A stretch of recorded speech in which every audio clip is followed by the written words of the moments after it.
आर्यन शहर की भीड़ भाड़ से दूर पहाड़ियों के बीच एक पुराने बंगले में पहुंचा।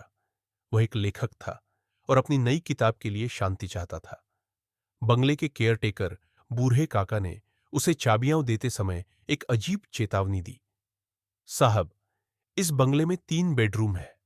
आप पहले 2 इस्तेमाल कर सकते हैं, लेकिन गलियारे के अंत वाले तीसरे दरवाजे को कभी मत खोलिएगा। वह 60 सालों से बंद है। आर्यन हंसा और बोला, काका, मैं भूतों में यकीन नहीं रखता। लेकिन काका की आंखों में जो खौफ था, उसने आर्यन को थोड़ा असहज कर दिया। पहली रात रात के करीब 2 बज रहे थे। अचानक आर्यन को किसी के चलने की आवाज आई। टप टप टप, जैसे कोई गीले पैरों से चल रहा हो। आवाज गलियारे से आ रही थी। आर्यन ने दरवाजा खोला, लेकिन वहां कोई नहीं था। बस फर्श पर पानी की कुछ बूंदें थीं, जो तीसरे दरवाजे के नीचे जाकर खत्म हो रही थीं। दूसरी रात, अगली रात उसे फुसफुसाहट सुनाई दी। एक औरत की आवाज, जो उसका नाम पुकार रही थी। आर्यन, मेरी मदद करो। आवाज उसी बंद दरवाजे के पीछे से आ रही थी।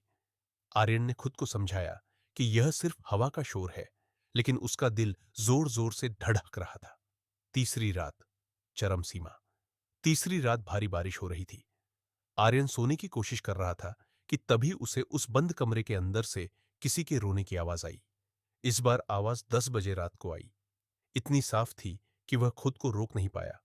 उसने टॉर्च उठाई और गलियारे के अंत तक गया। उसने कांपते हाथों से अपनी चाबियों का गुच्छा निकाला।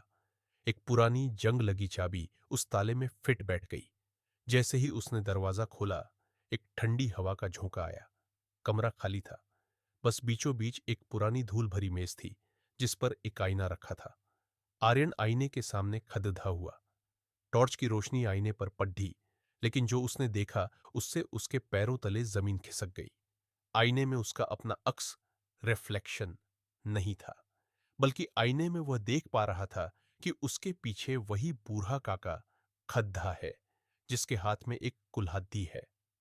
आर्यन ने तुरंत पीछे मुद्दा कर देखा, लेकिन पीछे कोई नहीं था।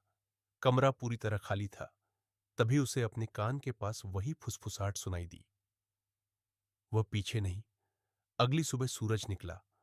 बूढ़ा काका हाथ में चाय की ट्रे लेकर आया। उसने देखा कि आर्यन का कमरा खाली है। वह सीधा 60 साल हो गए साहब।